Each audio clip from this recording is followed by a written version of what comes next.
I've been responding to a series of arguments against the existence of God, and some of them are specifically directed toward Christianity. The 14th of those arguments focuses on the miracles of Jesus. And the argument is basically this, that the miracles of Jesus are not good enough to persuade us that Jesus is truly divine or that he is the incarnation of God. The author proposes a few kinds of miracles that would be convincing, but that we don't find in the Scriptures. For example, he proposes, the movement of a mountain from one place in the world to the other part of the world, and the leaving of some kind of remains, some convincing remains at both locations that gives some type of documentary evidence or some type of physical proof that the mountain actually was moved. He also suggests some type of extraordinary mathematical solution to a problem that even computers today couldn't solve, perhaps thousands of years ago. If such a thing could be proven or be shown, then that could be proof of the existence of God. My immediate reaction to that is that this is nonsense.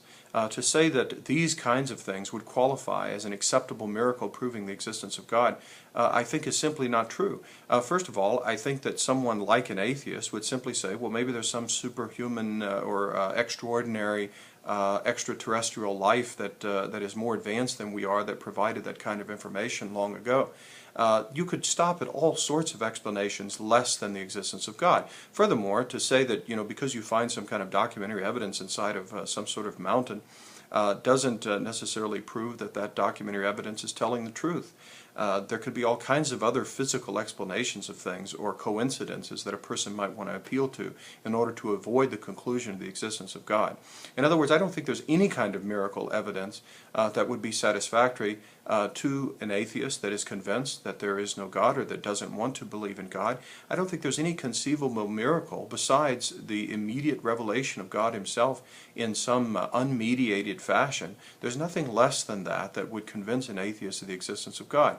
It reminds me of David Hume, the famous Scottish philosopher who wrote a fair amount about miracles, and essentially what he argued was that we can never be sure of any miracle because the repeated observable experiences that we have in the normal course of observing nature always are statistically more probable than any miracle. So that if a miracle has ever occurred, I don't have enough reason to believe that it actually did occur, because what I regularly see is something quite different than what a miracle would be. In other words, since most of the time, or almost every time, or every time I've ever looked at a tomb, and the bodies of those who have died have not come out of the tombs, therefore no individual instance of a resurrection or someone rising from the dead is ever going to be convincing to me, according to David Hume, because I have so many repeated experiences that contradict such an experience.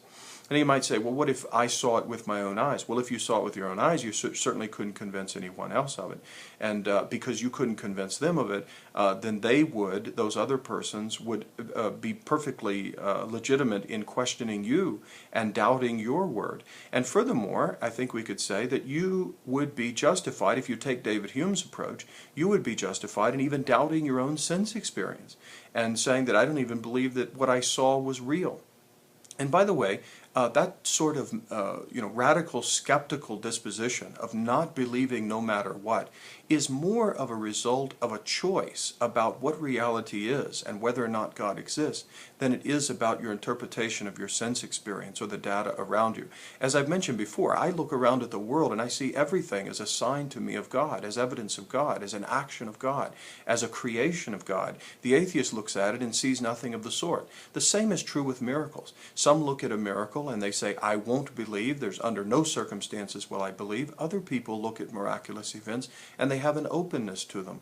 That has more to do with a deeper commitment that we make inside than it does with whether or not the event actually transpired. I would say also that when we talk about the resurrection of Jesus and the miracles of Jesus, the case for these things is much more elaborate than simply taking an ancient record of these miracles and making a judgment about whether they truly occurred. Christianity, as I'm sure I've emphasized before in prior presentations in this series of presentations, the Christian faith is a complex of ideas, a complex of experiences, a complex of historical realities, and also a series of historical effects that have taken place as a result of the life of Jesus and the other things that we find in Scripture.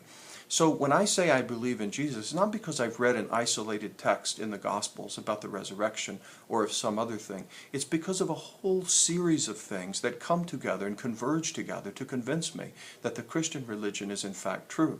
And so my judgment that Jesus indeed rose from the dead is not just based on the biblical accounts, it's based on the whole history of Christianity. It's based on the evidence of the early martyrs. I've walked through the ancient cemetery in which St. Peter was buried, and other churches and other locations throughout the ancient world where people were martyred, where people gave their lives, where the testimonies stand true that the early Christians were people who gave everything that they were to proclaim the message of Jesus. The Apostle Paul would be a great example of this. To question Paul's integrity and honesty, or Peter's integrity and honesty in reporting the resurrection of Jesus or their experiences of the risen Jesus, to me involves a judgment about their character and about the faith that they proclaimed. I hear that faith and find it very convincing and compelling and fulfilling. And therefore I find myself open to their proclamation. Someone else looks at the same proclamation, they say, I don't want to believe. But it's not I don't believe. It's not because their proclamation is not sound, or it's not compelling, or it's not convincing.